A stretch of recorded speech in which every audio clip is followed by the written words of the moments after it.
नमस्कार, मी स्वाती. कालच्या भागात आपण बघितलं की आपण ऊर्जेचा वापर करून आपल्या ज्या विश आहेत त्या पूर्ण करण्यासाठी कसा त्याचा वापर करू शकतो.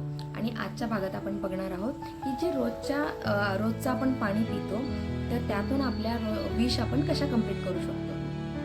ओके, तर आता मला एक सांगा, जेव्हा तुम्ही पाणी पिता किंवा पाणी प्यायला घेतात तर त्यावेळेस तुम्ही अशी कोणती गोष्ट किंवा काय विचार करत असतात हे तुम्हाला लक्षात येतं? नाही येत. पण आता एक गोष्ट लक्षात ठेवा, जेव्हा तुम्ही ज्या फ्रिक्वेन्सीसोबत किंवा ज्या थॉटसोबत पाणी पिता, तुम्हाला माहिती आहे की तेच पाणी त्या थॉटसोबत कनेक्ट होऊन तेच इम्पॅक्ट तुम्हाला शरीरामधून देतात.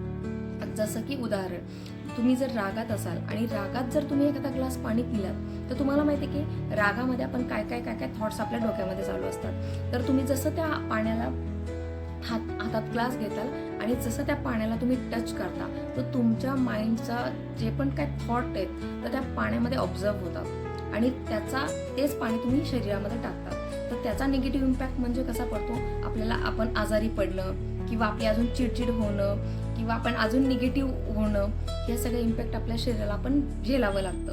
आता मला सांगा, जर हेच पाणी आपण शांततेत आणि पॉझिटिव्हरित्या जर आपण त्याला इंटेन्शन दिलेत आणि जर पिलो तर तुम्ही सांगा त्याचा इम्पॅक्ट पण पॉझिटिव्ह पडेल. जसं की उदाहरण, मी हे पाणी घेतलं, ह्याच पाण्याला मी 5 सेकंदासाठी माझ्या हातावर ठेवलं आणि सांगितलं की हे पाणी पिल्यामुळे माझ्या शरीराला मी शांत होत आहे, माझं मन शांत होत आहे, माझं शरीर स्वस्थ आणि मस्त होत आहे आणि मला खूप हॅपीनेस फील होत आहे.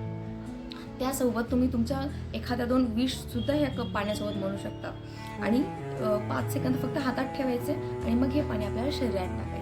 त्यामुळे तुम्हाला माहिती आहे त्याचा पॉझिटिव्ह इम्पॅक्ट पण तसाच पडणार आहे. तुमचे ओव्हर थिंकिंग थांबेल, तुमचा चिडचिडपणा थांबेल, तुम्हाला मनाने स्टॅबिलिटी येईल आणि तुम्हाला जे काम करायचे त्या कामाकडे तुम्ही एकदम फोकस्ड व्हाल.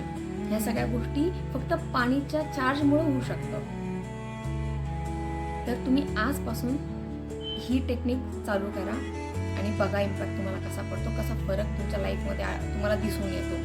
आता असंच आपण उद्याच्या आणखी एक नियम किंवा आणखी एक प्रयोग आपण उद्याच्या व्हिडिओमध्ये बघणार आहोत. ठीक आहे, चला तर धन्यवाद. मी स्वाती, एक reiki grand master, mind therapist आणि सायकॉलॉजी टीचर.